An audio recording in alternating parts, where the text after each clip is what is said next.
Di antara adab-adab bagi murid adalah hendaklah dia menjauhi pekerjaan-pekerjaan yang dapat menghalanginya dari memperoleh ilmu.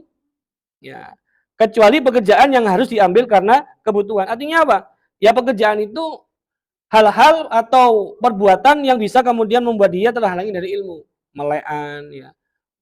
Kemudian kalau misalkan dia tidur jam 2 baru tidur, ya. Jam 3 baru tidur. Nah, ini kan bisa menghalangi dia untuk menuntut ilmu. Yang terjadi apa? Ketika masuk sekolah, wis ngantuk. Nah, ini yang repot ya. Nonton apa? Bantengan gitu ya.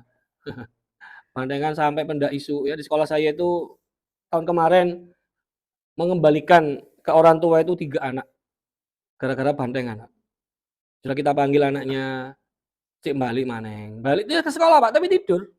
Masuk, tidur gitu ya. Kalau enggak masuk itu ada bantengan di luar kota, dia berangkat gitu ya. 3 anak kita kembalikan. Karena kita enggak mampu sudah mengajar anak yang seperti itu. Sampai sekarang ternyata anak itu ya seperti itu, bapak ibunya pun sudah angkat tangan ya. Kalau bapak ibunya angkat tangan apalagi gurunya.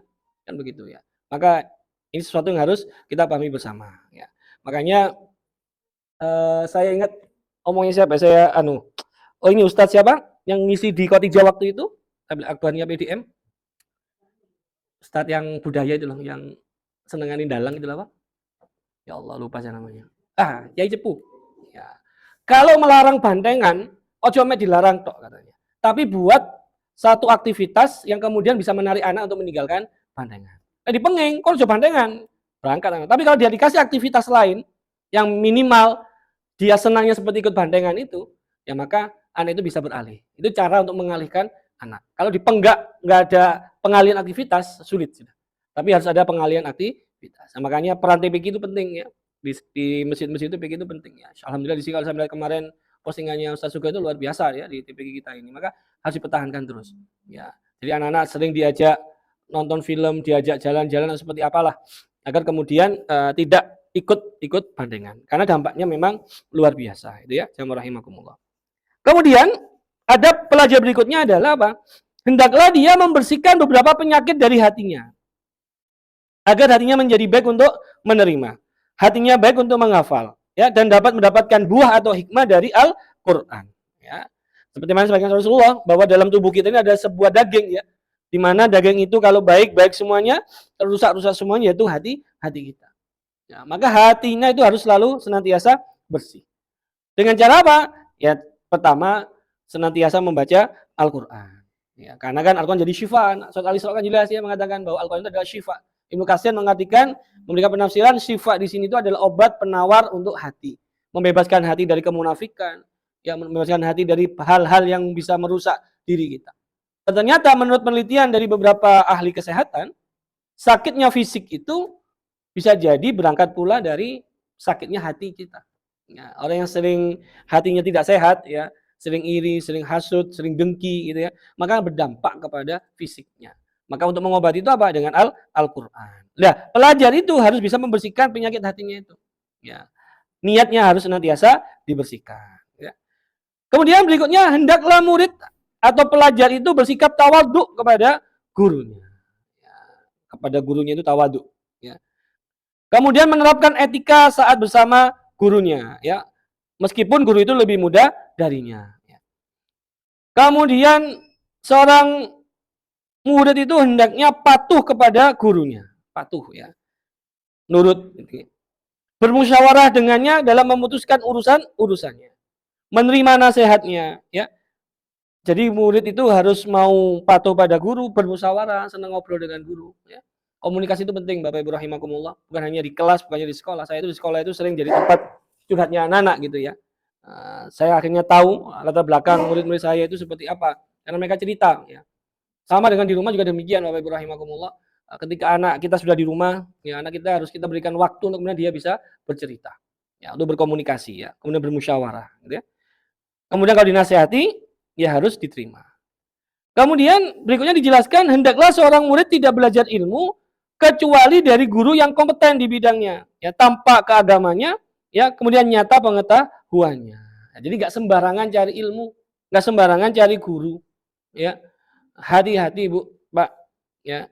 Mungkin saya kemarin baru membahas tentang ini, tentang apa namanya, tentang tauhid, ya, saya tampilkan videonya ini. yang katanya pernah video call dengan malaikat maut itu ya. Siapa lupa saya namanya. Terus nggak muncul lagi orangnya. Iya. Jadi dia mengatakan bahwa pakai bahasa Sunda ya. Kata dia itu ketika ada zamannya meninggal itu dia tahu dan kalau mau sama bisa video call dengan malaikat maut gitu. Dan dikatakan pada malaikat maut, iki muridku. Lah iso langsung mlebu surga wae gitu. Itu kan nggak mungkin gitu ya, nggak mungkin. Nah bisa aja ketika ketemu dengan Jibril itu pun mungkin jarang sekali dalam wujud aslinya, yang ada dalam wujud yang lainnya gitu ya. Maka ketika ada orang seperti itu, ya jangan diikuti. Ternyata jamaahnya banyak gitu ya. Termasuk yang mungkin panjenengan ingat tahun 2 tahun yang lalu nggih, yang mau hari raya katanya telepon Allah itu ya. Ya, katanya hari rayanya telepon Allah dulu gitu ya.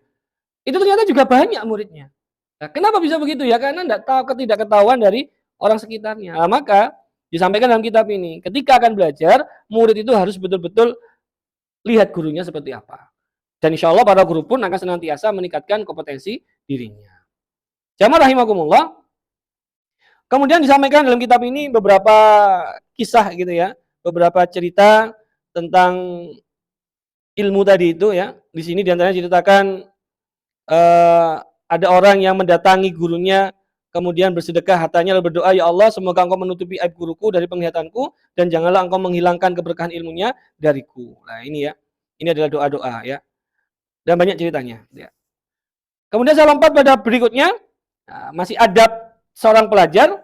Hendaklah seorang murid ketika memasuki ruang gurunya masuk dengan adab yang sempurna. Ya, artinya adab sempurna itu ya diketok dulu. Kalau diizinkan masuk, boleh masuk. Ya. Kemudian mempersiapkan dirinya dengan sebaik-baiknya. Ya, termasuk gurunya juga demikian. Disebutkan dalam pasal ini bahwasanya adab guru itu diantaranya dia bersuci, bersiwak, dan mengosongkan hati dari hal-hal dapat mengganggu proses mencari ilmu. Ya. Maka ketika murid akan masuk ke ruangan guru, dia harus minta izin dulu terlebih dahulu kepada gurunya. Nah ini ya, ini harus kita biasakan di rumah ataupun di sekolah kalau kita menjadi seorang guru. Pada saat masuk majelis, hendaknya dia mengucapkan salam kepada hadirin dan mengkhususkan salam kepada gurunya dengan penuh kehormatan. Ketika pulang demikian pula, dia juga mengucapkan salam kepada gurunya dan para hadirin. Ya. Kemudian ketika melewati yang sedang duduk, ya, jangan melangkahi bahu para hadirin. Ya. Jadi kalau begitu, jangan datang terlambat kan begitu ya. Nah, andai kata sudah penuh, nggak ada tempat lagi ya mau nggak mau ya harus duduk di belakang. Ya. Cuman masalahnya di Indonesia ini kan kadang-kadang yang penuh dulu kan yang belakang, yang depan kosong, gitu ya. Soal Jumat kan begitu ya, yang khotib itu kan sering menemui ya. Kita datang duluan, depannya entek, dia berdiri kobok, sender-sender itu banyak gitu ya. Saya pernah Pak, Bu, sekali tempo sholat di salah satu masjid kita, lagi kosong, saya keliling. Ini perlu dicontoh memang. Ada khotib senior, ya, orang Singosari. Itu setelah naik mimbar, itu nggak langsung salam, Pak. Tapi gini, Bapak-bapak, mas-mas yang di belakang, tolong maju semuanya. Kecuali Anda sakit, kecuali Anda tua, silakan di belakang. Tolong dipenuhi dulu yang depan. Kalau nggak mau, saya tidak akan mulai khutbah. Gitu. Kalau saya tidak berani, kalau saya. Itu senior itu ya, Pak Ismail ya. Pak Ismail, temannya ayah itu. Dia suruh maju dulu. Begitu maju, baru beliau salam, baru mulai khutbah. Saya tanyakan ayah saya, memang karakternya begitu. Tapi saya nggak berani begitu ya. Kata kalau besok lebih tua, nggak tahu ya. Kalau sekarang nggak berani ya. Kalau mau nyoba, nggak apa-apa gitu ya. Nanti kalau nggak mau maju, tidak saya mulai kabeh, karena kacamata soalnya. Luar biasa Pak, tapi memang betul itu. Ya, memang harus diupayakan. Nah ini kalau saya akhirnya berpikir lagi, sebenarnya ini pentingnya tugasnya seorang takmir masjid. Ada yang menyambut, ada yang mengarahkan, ya diarahkan gitu ya. Saya pernah, nggak tahu kalau sekarang ya, saya pernah ke jami itu ada yang di bagian belakang itu nggawa sorban itu nyuruh ke depan, depan dulu diisi dulu gitu. Itu perlu memang, ya perlu. Jangan kemudian dibiarkan begitu saja. Makanya di antara fungsi takmir itu di antara yang pertama adalah menyambut jamaah. Menyambut jamaah. Ya, dipersilakan untuk duduk depan, harus ada yang ngatur. Jangan sampai khotibnya kayak gitu itu ya memang beliau pemberani ya. Tapi kalau saya mungkin saya Sugeng, Ustaz Bayu ini, Ustaz Dipta iki ya sik engko dhisik gitu ya. Timbang kok dadi masalah gitu ya. Ya sebenarnya nggak apa-apa, cuman butuh keberanian. Nah ini ya, jadi kalau duduk di tempat seperti ini kemudian sudah penuh, Ya, jangan dipaksakan kemudian melangkai bahu orang untuk duduk yang paling depan. Karena kita sudah datangnya terlambat, ya sudah kita duduk yang di belakang. Itu jamaah rahimakumullah. Dan sejujurnya memang ketika ada kegiatan bersifat duduk di bawah ini, ya kita harus saling empati. Ya, kalau memang ada tempat, ya kita persilakan, kita kasih jalan yang belakang untuk bisa maju ke depan. Nah, itu ya. Ini adalah beberapa adab tentang pelajar. Ya. Jadi sekali lagi, ini luar biasanya kitab ini memberikan info, dan ini saya pakai untuk beberapa pembinaan di sekolah, karena memang ini referensi yang luar biasa tentang adab-adab ini. Kemudian berikutnya adalah tentang adabihi ma'arofakihi, adab bersama teman. Ya, dibahas pula adab bersama teman. Yang pertama disampaikan bahwa hendaklah seorang murid itu bersikap sopan pada temannya dan orang-orang yang hadir di majelis gurunya. Ya, bersikap sopan. Jadi dengan teman itu sopan. Ya, walaupun seumuran ya tetap sopan. Ya, harus itu. Karena hal itu merupakan adab pada seorang guru dan upaya dalam menjaga majelisnya. Jadi kalau sesama teman sopan, kelas itu tenang.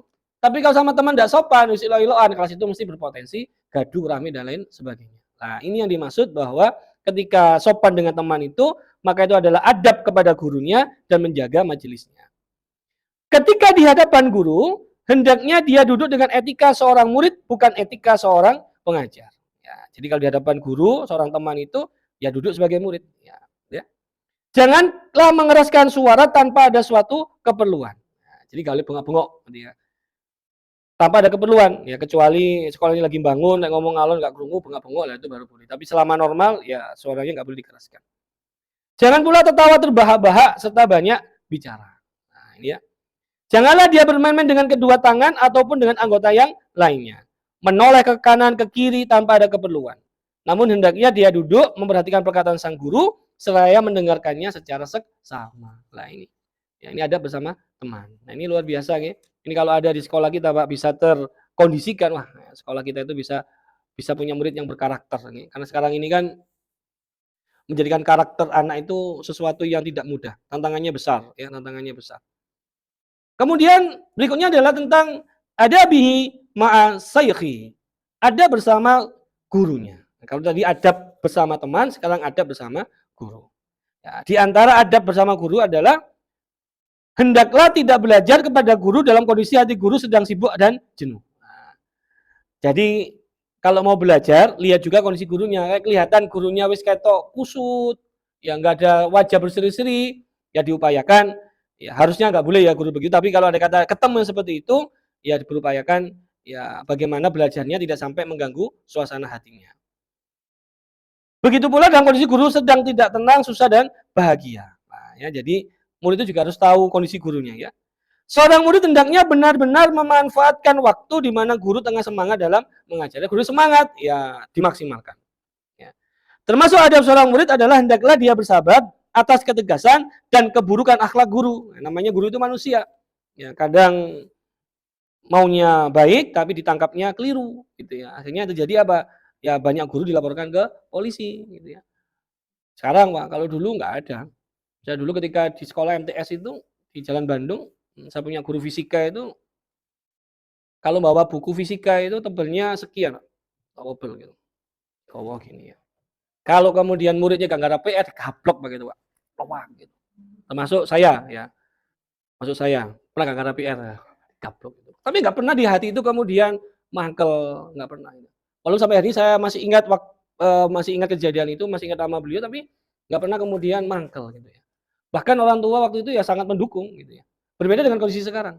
Makanya generasi sekarang itu ada menyebutnya generasi strawberry. Strawberry itu kan ketoke indah tapi lembek gitu ya. Rapuh, gampang putus asa. Ada masalah sedikit bunuh diri. Ada masalah sedikit sudah gak karu-karuan. Ya kapan itu mungkin pernah saya ceritakan di televisi itu ada anak yang pakai ini apa? Pakai narkoba. Ditanya polisi, kenapa kau pakai narkoba? Putus cinta. Putus cinta pakai narkoba. Gitu ya. Itu generasi sekarang gitu. Makanya namanya generasi strawberry. Ya. Strawberry kan indah, tapi kan dia rapuh gitu ya. Itu jamaah rahimakumullah. Maka ketika ada guru yang seperti itu, ya kita jangan kemudian jadi mangkal. Ada kata guru kemudian punya salah, ya kita bersabar. Ya, bersabar. Insya Allah dengan demikian ilmu yang akan diberikan kepada kita akan menjadi ilmu yang manfaat. Kemudian jamaah rahimakumullah, bila guru punya salah, maka hendaklah dia memulai untuk meminta maaf. Nah, berani meminta maaf terlebih dahulu, ya. Tidak kemudian malah dijerumuskan gurunya.